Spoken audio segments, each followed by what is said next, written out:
You're listening to Flaunt. Find your sparkle and create a life you love. After infidelity or betrayal, have you been betrayed by life, your body, or someone that you love? You're not alone. No matter what you've been through, Naked Self-Worth helps you regain confidence, joy, and enthusiasm so you can create a life you love and flourish. Tune in weekly and learn how.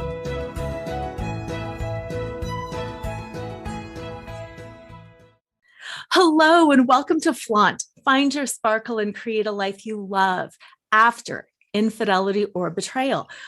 I am Laura Cheadle, and this is a show for anyone who has felt betrayed by their body, their life, or by somebody that they love, and who is committed to using that devastation as a catalyst for good, and not just for healing or a little bit of good, but I mean for creating a whole lot of good in the world.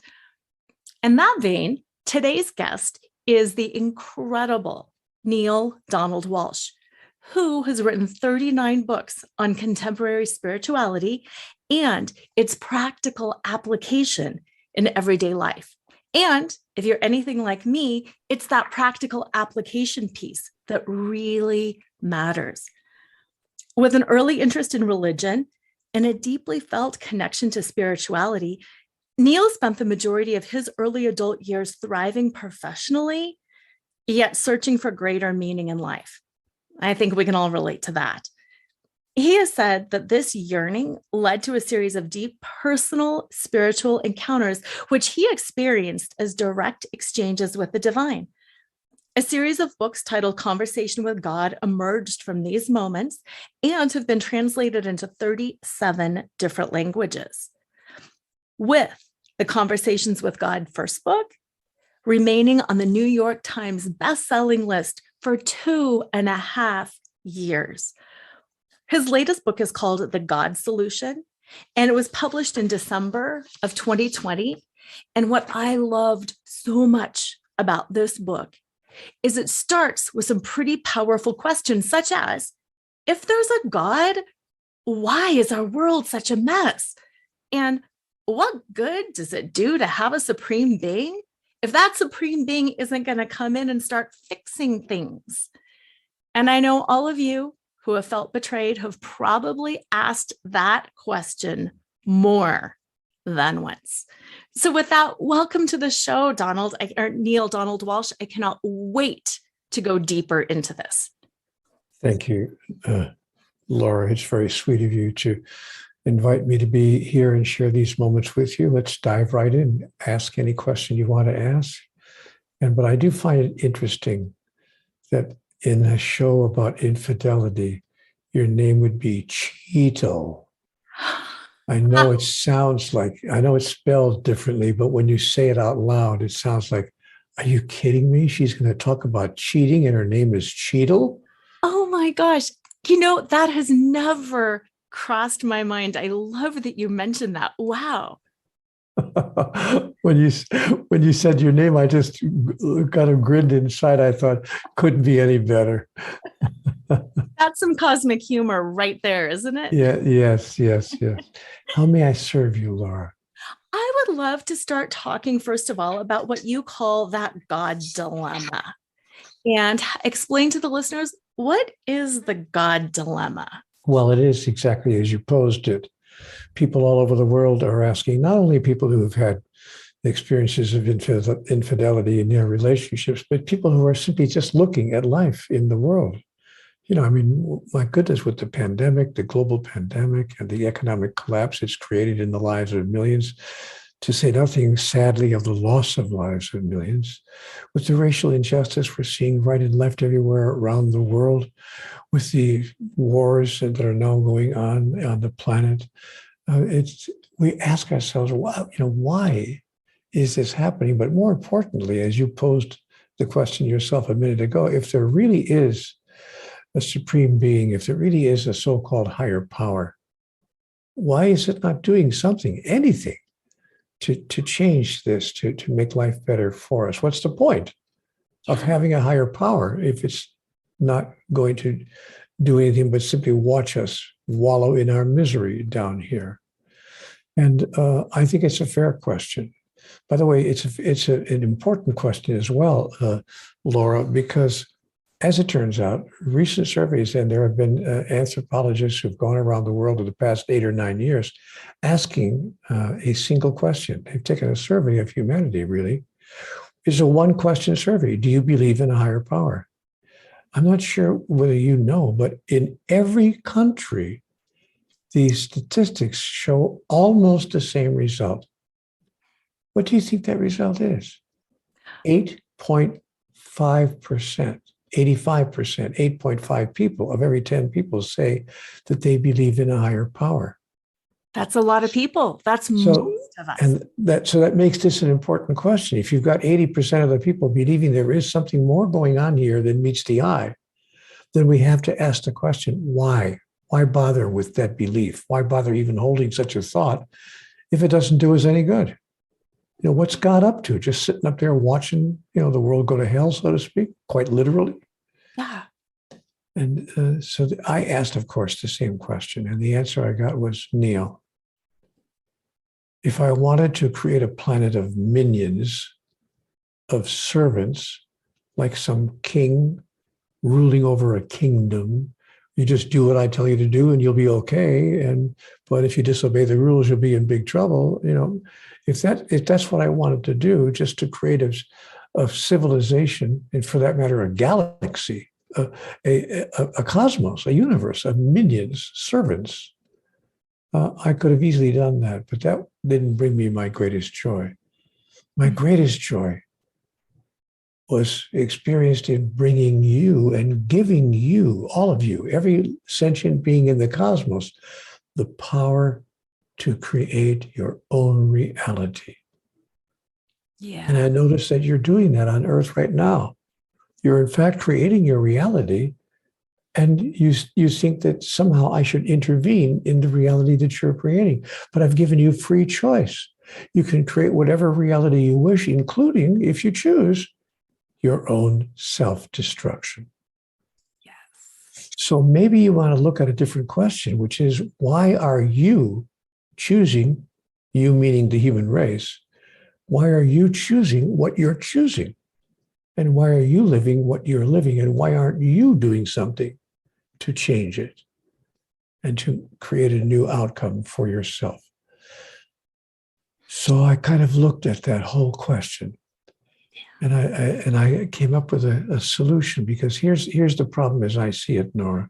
You'll forgive me, by the way, for giving a 35-minute answer to a 35 second. It's perfect, because everything is multi-layered and deep. So I looked at this deeply, and I thought, okay, there is in fact more going on here than meets the eye. And what's happening? I mean, why are we behaving the way we're behaving? Because we think that this is the way God behaves. Human beings have been taught by its religions, and by the way, there are over 4,000 religions on the face of the earth right now. I didn't make that number up. If you think I'm just, saying something to make a point, Google it. Just type in Google, how many religions are there on the planet today? And you'll get an answer quick within 10 seconds. Actually, within 2 seconds. And the answer will be, there are 4,200 religions on the planet, faith traditions right now. Wow. That are being practiced on Earth. So with 4,000, but the 4,000 religions, the largest number of them, by far the vast majority of them, teach of a higher power. Teach of a God, if you please, that is loving, yes, but also judgmental, condemning, and punishing if we don't do exactly what that higher power demands and commands and requires. And so we've learned to love each other in the same way. Individuals with other individuals, groups with other groups, nations with nations. Either do as I say, or I will condemn and punish you. Yeah. And this is what we're creating on the planet right now. We can see it everywhere we look. Wow. Pathological behaviors of self-destruction. We're simply destroying each other emotionally and sometimes actually physically, sadly. when the other does not do what we say that they must do. And we're constantly threatening each other and behaving with each other in this way. So I thought, well, now, if we're trying to do that or if we are in fact doing that because we're trying to imitate God, then we've created God in our image and likeness, which is the opposite of what we are told. We're told that, that we are created in the image and likeness of God, but in fact, we've created God in the image and likeness of humans. We think that God has the same foibles, the same needs, the same desires, the same faults, the same proclivities, the same behaviors that human beings have. And that, of course, is our first mistake. So I thought about this deeply, and I thought, well, what could change that? And Right. I was inspired, I believe, by God to say, simply change your definition of who and what God is. Decide that God can be redefined in 2 words: pure love. Yeah. Now, Laura, when I offer this observation in front of an audience, a live audience, someone in the back of the room inevitably stands up and says, "Oh, Neale, I've been listening to you now for 10 minutes, and that's all you have to offer. God is love." I mean, everyone agrees with that. Even the world's religions, they may have disagreements about dogma and doctrine, but every religion agrees that God is love. That's your big revelation. Right. And I have to say to them, wait a minute. That's not what I said. You didn't hear me correctly. I didn't say that. I said, God is pure love. And my listener will say, okay, all right, what's the difference? The difference is that pure love needs, expects, requires, and demands nothing in return. Now, Laura, that is theologically revolutionary. Yes. All the world's religions, certainly, but the largest number of them, believe the opposite is true. So if we are saying that God requires and demands and needs nothing from us in return for God's favors to be showered upon us, then we are in fact revolting. It's a revolutionary statement. We are saying that the primary teaching of the largest number of the world's religions is in fact false, or if you please, mistaken. But what would happen if we adopted that idea?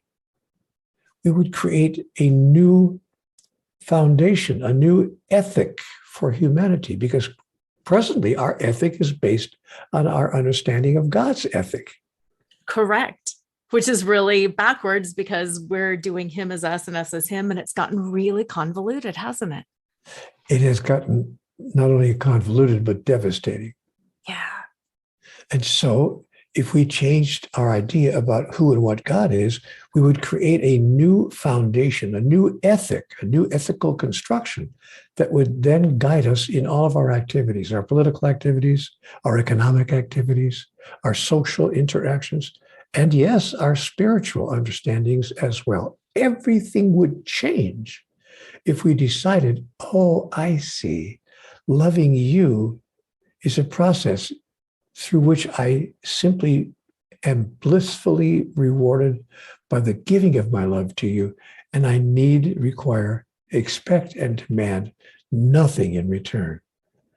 Yeah. My dear Laura, we can't even love the person on the pillow next to us that way, much less the people across the street or around the world. Yeah. Because we've been taught to love each other conditionally. I love you if. Mm-hmm. If I have my needs, you have your needs. I'm willing to be fair about it. I mean, if you meet my needs, I'll try to meet yours. But we can interact that way. We can just have a kind of like a trade deal. Right. Like nations have trade deals. Nations have construct trade agreements with each other, and so I can have that kind of a love relationship with you. And on Valentine's Day, I'll send you the perfect Valentine's card. My dearest, my darling, my sweetheart, I trade you very much. And I will trade you until the end of time. I will never stop trading you. But if you stop trading me, the deal is off. Yes.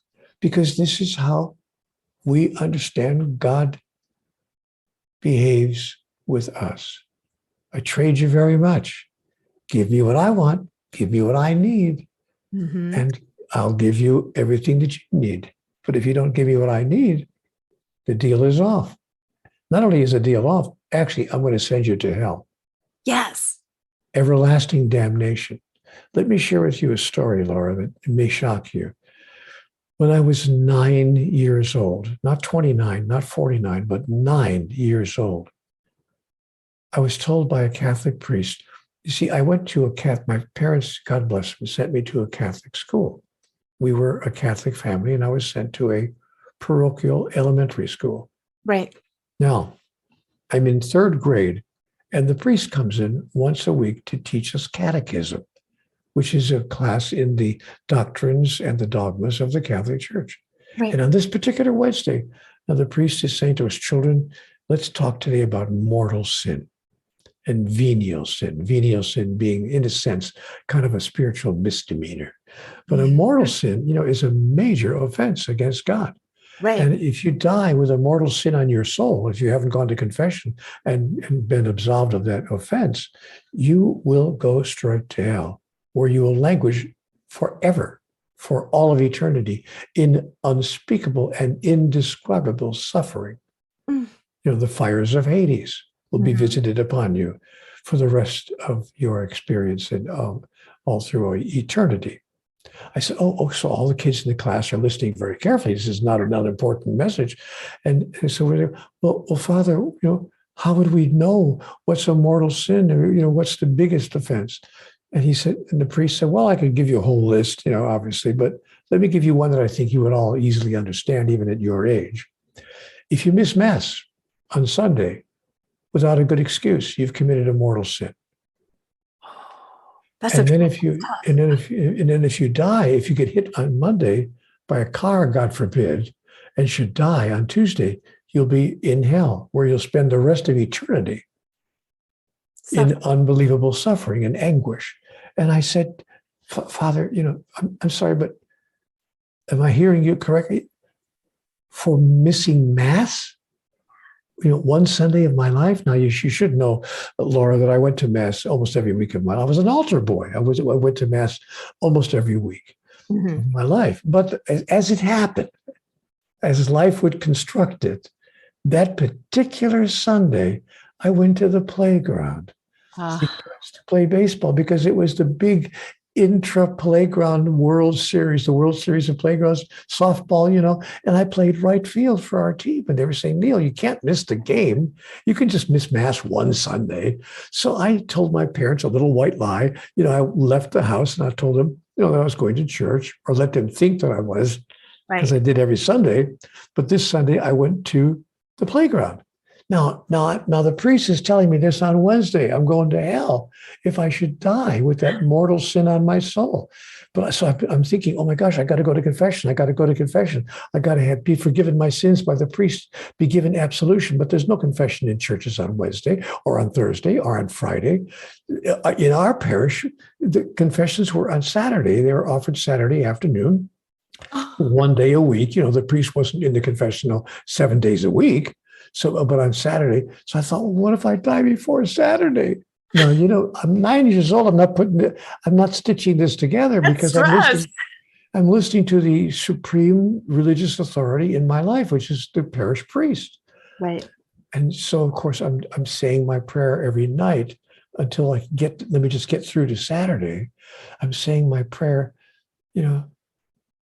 lay me down to sleep. I pray the Lord my soul to keep. If I should die before I wake, I pray the Lord my soul to take. And I'm so scared that what if I did die? I'm sorry, God, I didn't mean to miss Mass. I didn't know it was that important to you. And only when I got a little older, I'm not really making fun of this because, I thought when I got older, okay, maybe the priest was exaggerating a bit. This can't really be the teaching, but I've checked it recently. Yeah. In fact, the church teaches to this day that simply missing Mass on Sunday without a good excuse will send you to hell. Wow. If you don't get to confession and confess that sin, and be absolved of this, and talk about filling the pews with fear. Totally. And so we've used the fear of God to produce certain behaviors in humanity. Yes. And we've learned, therefore, to use fear with each other as well. And that's how we love each other. And so the God solution would be a solution for all of humanity's behaviors. As I said, our political, social, economic, and spiritual interactions would be now guided by a new ethic. Oh, I see. I don't require anything from you in return for the goodness that I bestow upon you. That's real love. Laura, if I only love you because of what I think I can get from you, then I'm only loving me through you. I'm simply using you as a device with which to bring love to myself. But what if I chose to love you no matter what you did or did not offer me? In fact, if you offered me nothing in particular, what if I had no list of requirements of you of any kind? Then how would I interact with you? That's powerful. It's life-changing. Mm-hmm. And if we decided to enter into that kind of a relationship with our beloved other, 98% of the divorces on this planet would be eliminated. Yes. Yes. And that leads me to kind of the question, the practical application of that, because for so many people, I think they can understand that up here in their head. And they say, yes, that totally makes sense. But do you know what he did to me? Or do you know what she said to me? And they get caught in that judgment so easily. And it's hard being raised on this planet to really break out of judgment. Unless it's not. Unless it's hard, unless it's not. Which is important for us to know that there are options, there are people, there are ways to break out of that pattern. And you know what's interesting, Laura? Every spiritual master and every spiritual teacher through the centuries, for thousands of years, have told us that that's true. Yeah. Muhammad, bless his holy name, told us that's true. Jesus, God bless him, told us that's true. Buddha told us that's true. All the great masters, male and female, through the years, told us that this is true, that we can break out of that pattern, that is not the natural way of being. It may be normal, but it's not natural. Ooh, and there's a huge difference. Yeah. So, were they charlatans? Was Jesus a con man? No. Or was he actually onto something when he said, do unto others as you would have it done unto you? Yeah. And when they said to him, but hey, pal, I mean, that's easy to say, but I mean, what if somebody did something terrible to you? What if they actually tried to kill you? Or what if they did horrible things to you? Stole everything you have, or betrayed you in some deeply emotional way? They would then become your enemy, of course, and you couldn't possibly interact with them in the way you're suggesting. What do you think we should do then, pal? And Jesus said, well, you could try this. Bless your enemies, and pray for those who persecute you, and do good to those who would do you evil. Mm-hmm. You could try this. When a man slaps you on the right cheek, turn and offer him your left. When a man steals your coat, give him your shirt as well. Mm-hmm. When a man forces you to walk 1 mile with him, go with him twain. Yeah. And raise not your fist to heaven, and curse the darkness not, but be a light unto the darkness, that you might know who you really are, and that all those whose lives you touch might know who they really are as well. And that's so important, to let them know who they are as well through your love. And earlier you had said that you're just using somebody to love you when you have that conditional love. And this is just the opposite of that, using your unconditional love to show them that they are unconditional love as well, that you are all united, that we are all unconditional love because we're made in the image and likeness of God, who is also pure, unconditional love. See, but the real question is, Neale, this all sounds very lovely. Like Laura said a minute ago, it's all very sweet. It's a nice head trip. But how do I get past my conditioning? Because I have needs. I mean, I'm just a human. I have needs. And one of my needs is the loyalty of my mate. He promised me, she promised me that we would be exclusive with each other in this particular way, that we wouldn't be sharing our sexual intimacies, or for that matter, our bank account or anything else with other people. How do I deal with that? I have needs, and my needs have not been met here. My need for loyalty has not been met. Mm-hmm. Well, I was told in the book Communion with God that there are 10 illusions of humans. And the first illusion of humans, by the way, God said, there are not 10 commandments. You're not even obeying what you think are the 10 commandments anyway, but I never gave you any commandments to begin with. Right. But there are 10 illusions that you live in. And the first of the 10 illusions of humans is the illusion of need, that need exists. You actually don't need anything. Right. And I say to God, oh, no, oh, come on, give me a break. I need certain things. God says, no, you're making it all up. Yeah. You've just decided that you need certain things, and your own life has proved it to you, because there have been times in your life when you thought you needed a particular outcome or a particular event or a particular object or whatever in your life, and didn't experience that, and you went on to live a perfectly happy life anyway. Right. So in fact, you're making it all up.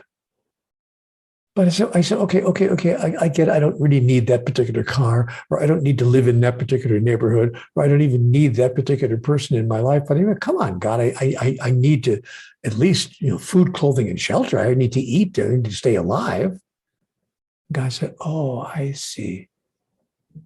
Unless you didn't need to stay alive, unless you realize that you couldn't die if you tried, that your life is eternal, and that your need to remain in physical form at this particular moment in what you call time is another idea that you've made up. There are those who have said, you know what, I would rather die than do what you want me to do. Joan of Arc. Right. Dr. Martin Luther King Jr. There are people who have said, excuse me, give me liberty or give me death. And they've actually said, I will not live according to what you want me to do. I will not betray you or myself in order to stay alive. Mm-hmm. Go ahead and shoot me. Mm-hmm. Because people have known that the larger importance is not how long we live, but how we live, whether we live 20 minutes longer or 20 years longer. Yeah. And what liberation in that? Total freedom to at last be who we really are. Yes. One of the things that I really loved in your book is you have a section talking about forgiveness and how, again, we don't need forgiveness. Forgiveness is the biggest obstacle to spiritual growth. Yes. Oh my gosh. I was high-fiving my book. I love that section so much. I would love you to talk a little bit more about that, because it's my personal belief in the work that I do that so many people get hung up on. I can't forgive. I need to forgive. If so-and-so would only do this, then I could forgive. And that it's all unnecessary. So I'd love you to explain and talk a little bit more about that, if you would. I'm not going to. Will you forgive me? I don't need to forgive you. Oh, well, then I guess I will. Forgiveness is the biggest obstacle to spiritual growth. And when God told me, it's not my idea, I was told this. Right. And when God said this to me, I thought, oh, whoa, we're off the rails here. What are you telling me? Everything I've been taught since I was a child, use this as a foundation, And God said, no. Because if you think that that someone else deserves and requires and should be given your forgiveness, then you have forgotten who you are. You have denied who you are. Yes. You have set aside your truth or the truth about who you are. Because who you are is an individuation of divinity. And that which is divine cannot be hurt, angered, injured, upset, disappointed, frustrated in any way. So since you cannot experience any of those experiences, no one can damage you in any way. There's no need to forgive anyone. Right. So I've learned that, and I the example that I offer is an example of Pope John Paul II. He's since celebrated his continuation day, but when he was still in physical form, he was in a motorcade going through Rome a few years ago, and a guy stepped out of the crowd and shot him. Not once, not twice, not 3 times, 6 times. He fired off 6 shots before anybody could stop him. And all 6 bullets hit the Pope. Mm. And he was riddled with bullets. But you know what? They, of course, rushed him to the hospital, and he was saved. His life was saved. Miraculously, he survived that onslaught.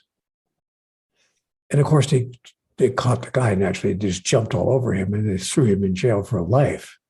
This is in Italy, by the way. You don't attempt to shoot the Pope in Italy. No, you don't. But they put him in jail for life, even though the Pope survived. But the Pope went to the attempted assassin's jail cell when he had recovered, and he said to the man something quite extraordinary. Most people wouldn't believe what he said to the man when he got in his jail cell. He said, "In nomine Patri et Filii Spiritus Sancti, Amen." He gave the man his papal blessing. And then he said to the man, I can't agree with, of course, I wouldn't condone what you've done. I wouldn't suggest it as a solution to any problem. And I hope that no one ever imitates you and that it's never done again to anyone. But I would like to understand. Would you be willing to share with me so that I can understand why you would do such a thing? Yes. And the man said, by the way, I'm not making this story up. This is all over the newspapers. It's a matter of history. There were reporters. Of course, the Pope can't go anywhere. There were reporters all over the place on the other side of the jail cell listening to everything that was being said. And the man said, well, I'm sorry. I looking back on it, but he said, I'm a Muslim. And he said, I believe that the Catholic Church has done more than any other single human institution to hurt or injure or damage the Islamic faith. And so I thought, I was going to pay the church back in like kind. Revenge. And the Pope said, again, I don't agree with that as a solution to any problem, but I do understand the frame of mind that could cause you to do such a thing. Yes. And so I'm going to stick with where I was a minute ago. I'm going to give you my papal blessing and hope that you will change the way you decide to solve the problems that you feel you're confronted with. Now, here's what's interesting. The two became actual pen pals. They wrote letters back and forth from the jail cell to the Vatican, back to the jail cell, back to the Vatican. I'm not making this up. This is a matter of history. Yeah. And they have copies of these letters that went back and forth between these two gentlemen. And finally, after 7 years, the Pope asked the civil authorities in Italy to grant the man a full pardon and to free him from jail. Because the Pope didn't miss the fact that this was a teachable moment for humanity. Yes. So powerful. And that he wanted to demonstrate, oh, I see, it's possible to bless, actually to physically bless your enemies, and to do good to those who would do you evil. Yes. Yeah. And that's what I think is so important about it. It's not just saying, oh, yeah, I bless you and I love you and I'm over it. And then putting no feeling, no action, no positivity behind it. He really did seek first to understand. And then he continued to bless and to love and support. And that's pure love. That is that outward flowing of that pure positive love. And that doesn't mean, I want to emphasize for the third time, because we'll have listeners who say, I don't get that. That doesn't mean agreeing with what was done.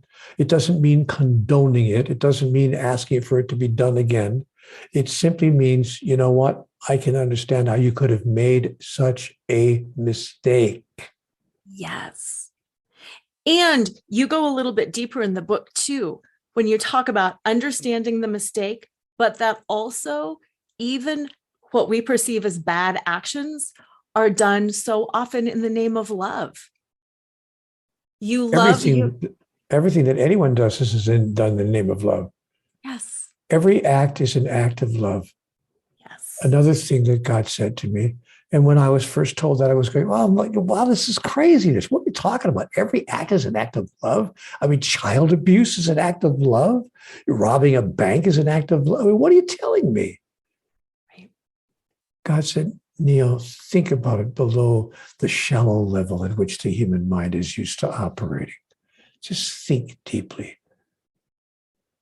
Somebody loved something in order to commit child abuse.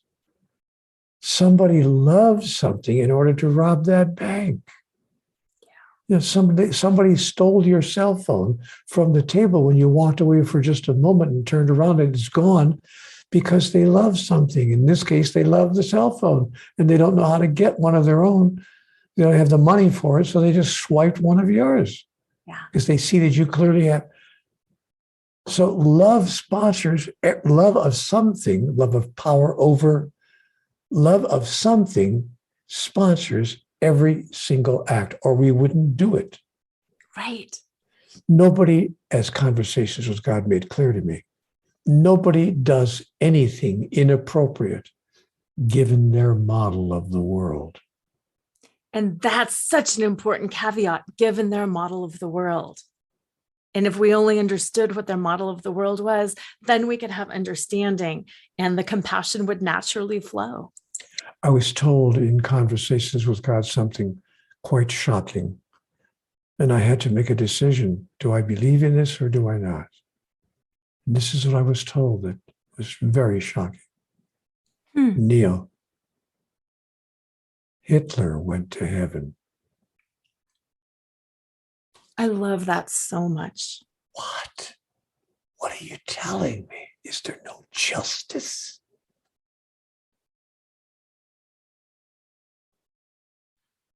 God said, first of all, Neale, there's no other place to go. I get that you think there's a hell, but there is no hell. So Hitler went to heaven because there's no other place to go. But secondly, he went to heaven because he, along with many other people, to varying degrees, have made the kinds of mistakes that a beginning species, that a primitive species makes. thinking wrongly, and then thinking that you can get your way by acting wrongly, like a child. Right. Like a 6-month-old or a 6-year-old child Doesn't know any better. Mm-hmm. And you need to understand, Neale, that the human species is among the children of the universe, a very young species. I know you think that you've been around. I mean, human beings have been around for a long time, but relative to the age of the universe, very new. Blink of an eye. Yeah. So, understanding replaces forgiveness in the mind of the master. Yeah. Which is huge. Okay, that brought up a really important question that I want to ask you. The things that God tells you, many, including me, find to be so true and so right on, and it feels so right. And there are others who say, this is wacky stuff. You are betraying the church by saying that. You are corrupting the word of God by saying that. Blasphemy is blasphemy. You are committing blasphemy. Yes. Well, George Bernard Shaw famously said, all great truths begin as blasphemies. Write that on your bathroom mirror. All great truths begin as blasphemies. Things that we thought were blasphemous 20 years ago, 30 years ago, 30 centuries ago turn out to be, in fact, true. I mean, ask the spirit of Galileo. Yes. Oh my gosh, yes. Galileo said in 1604 that the earth revolved around the sun. Right. The church said, blasphemy, blasphemy. The church has been teaching for hundreds of years that the sun revolves around the earth because the earth is the center of God's creation. And human beings are the epitome of God's created beings. And of course, that was blasphemy. They put him under house arrest because the Catholic Church at that time was the law of the land. And they put Galileo under house arrest, where he died under house arrest. He was what I call an idea hero. Yes. He said, I'm sorry, I know that this violates everything that we think we know on this subject, but in fact, this is what's true. So idea heroes are people who say, I understand that the largest number of people may disagree with this idea, but the time will come when we will all see, this is what's true. Yes. So between now and that time, we get to ask ourselves this question. Is it possible, just possible, that there's something we don't fully understand about God, about life, and about ourselves? The understanding of which would change everything. Now we can say, no, it's not possible, Neale. It's not possible. I mean, come on, Neale. It's the truth is, it's all there in the book. It's just read the book. It's in the good book. Just read the Upanishads. I mean, the Bhagavad Gita. I mean, the Book of Mormon. I mean, the Old Testament. The Torah. I mean, whatever book you believe in. Just read in whatever book you want to read, and get clear that that book contains the truth, and all the other books don't. Are lies.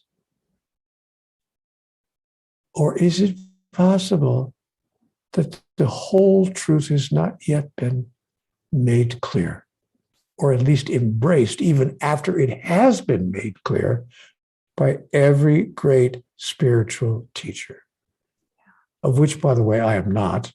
I don't put myself in that category. I'm simply a repeater. I repeat what I've come to understand. Oh, and by the way, when you make the comment, Neale, what God told you this and God told you that, I want to make something very clear. God is talking to all of us all the time.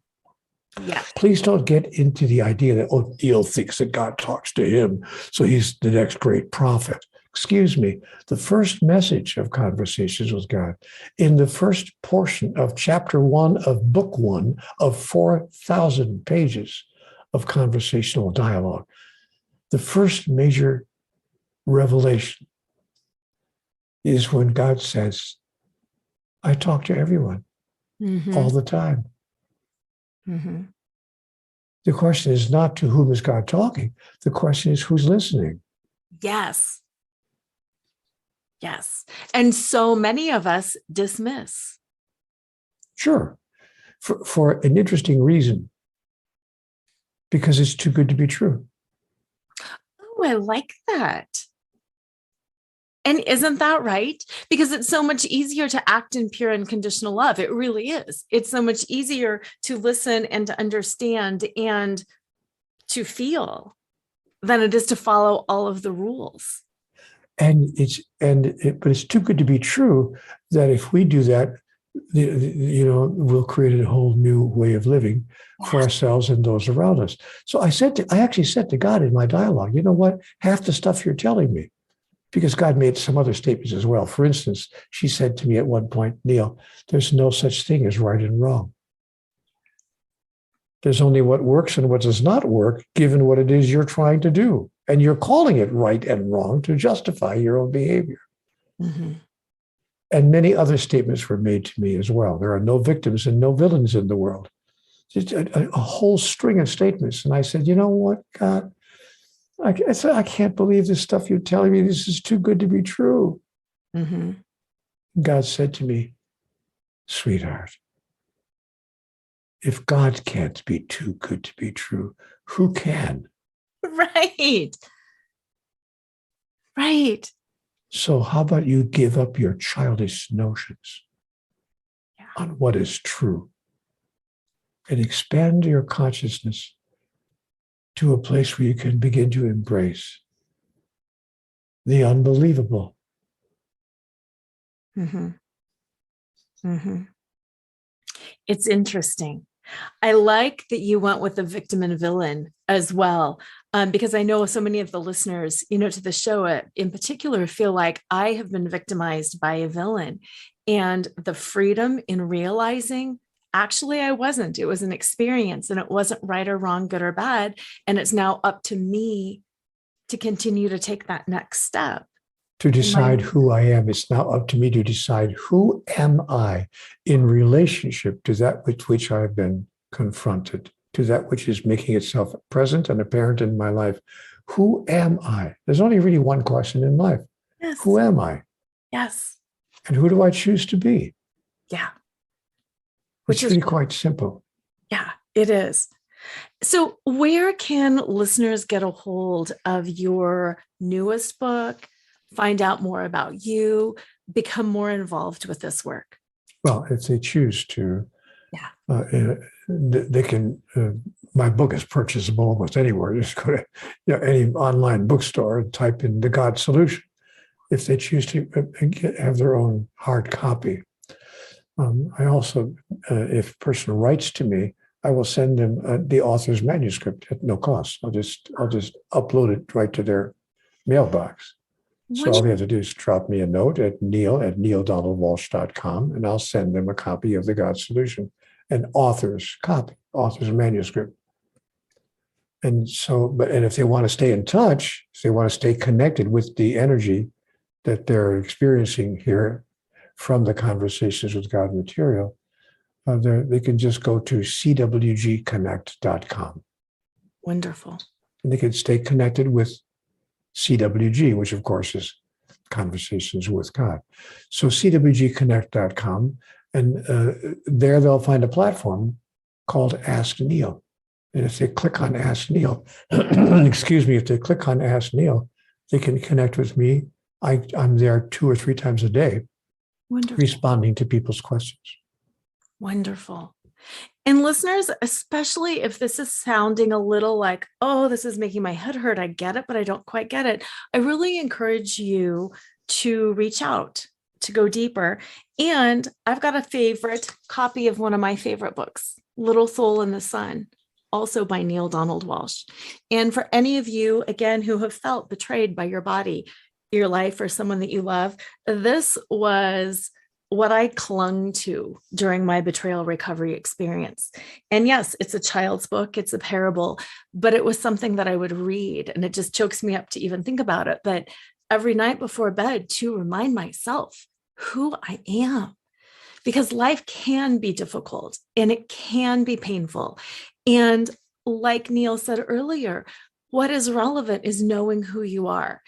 And for me, this book reminded me every night that I am a pure soul, that I am part of God, and that nobody can damage me because I too am a piece of God. And you know what, my dear, it's important for me to say with people, to share with people, that this is not about creating a spiritual bypass. Yes. What I call a little bypass operation. This is not about denying your pain, denying your feelings, denying your hurt. This is not about, trying to somehow pretend that, oh, I'm bigger than this. I'm larger than this. This doesn't bother me. No. This is not about telling yourself an intellectual or spiritual lie. Yes. In fact, quite the opposite. This is about saying, in fact, this feels horrible. This hurt me deeply. But with that as a truth, with that as a given, I am larger than even this. Yes. Or as my mother used to say to me when I was a child, when I had big disappointments in my childish life, and I'd share them with my mother. And the biggest one was when my brother, because when I was about 9 or 10 years old. This was a pretty big deal. I had a record collection. In those days we had records. They were actually made of wax records. Yeah. And I had this record collection I was really proud of. And my older brother, in a moment of bullying that older brothers sometimes did, he decided to he put my records on his bed and he sat down on them repeatedly, and he broke all my records. He smashed all my records, my entire record collection, to get even with me for something that I did. Apparently, I forgot what it was, but he was going to show me who the boss was. So he destroyed my record collection. Now, at the age of 9 or 10, there are very few things that could have happened to me on a personal level that would have hurt me more. And I ran to my mother, Mom, and all. Of course, I told on him, but my mother put me in her lap and she said something to me, which she repeated to me all through my younger years, through my teenage years, when I lost my first girlfriend, when I had a car accident with my very first car, with all the little tragedies of my life. She would say the same thing. Sweetheart, even this shall pass away. But you, my dear, will not. You will live forever, and even this shall pass. So I have remembered that, not denying my pain, not pretending that it didn't feel horrible, not trying to talk myself out of my innermost feeling, but simply looking at life and saying, okay, that is how it feels. Now, what am I going to be in response to that? Yes. How do I choose to heal that? By somehow getting back at the other? By somehow getting revenge? Nope. Or by just simply leaving, by ending, by one way leaving? Now, if we both decide, in an agreement that we no longer want to be together, that's one thing. But am I going to say, okay, I'm out of here, even if my beloved says, please don't, I'm so sorry that what I did, please can we stay together? Then the question is, okay, now where am I with regard to that? Right. And some people have said to me when I explain this to them, well, then you let the other person be your abuser, that person is abusing you. No, actually, no. No. This is not about putting someone else's needs ahead of mine. This is about saying we're on a level playing field. Mm-hmm. And I hear you and you are hearing me, and I hear you made a thunderous mistake. I hear you telling me that you seek forgiveness, that you wish that you hadn't done it, that you'd like us to stay together. And if that's what I truly want as well, for us to stay together, then let's make that mutual choice. Not because one or the other of us is the winner here and one of us is the loser, but because both of us are in love. Yes. And we're both divine pieces of God doing our best in every single moment. It's one way to live your life. It is. It's all a choice because we're creators. And like you said, God is letting us create. Thank you so much for your amazing wisdom. I feel like we could just talk for hours because every word in this book is something that I deeply wish the world would hold on to and embrace and live out. If people read the God Solution, it can change their life. And what I want to mention is that the last 4 chapters of that book, chapter 24 through 29, are in fact chapters on how to use the process of metaphysics, the mechanics of metaphysics, to manifest the reality in life that we choose. Very, very important aspect of the book itself. Another part of the God Solution. So if you're walking through your life going, what is going on? Is there any solution to any of this? Give yourself permission to at least explore it. You may not agree with it. You may read it and not agree with it. That's okay too. That's okay. But allow yourself to be open-minded enough to look at the God Solution. Yeah, because it is a solution. It is a solution to whatever it is. Thank you again for being here, Neale. It was my greatest pleasure. Listeners, have an incredible week. Reach out, connect, buy this book, and then let's have a conversation about it. And as usual, always remember to flaunt exactly who you are, because who you are is always more than enough. Tune in next time to Flaunt, Find Your Sparkle, and Create a Life You Love After Infidelity or Betrayal with radio host and live choreographer Laura Cheadle every Wednesday at 7 a.m. and 7 p.m. Eastern Time on syndicated Dream Vision 7 radio network.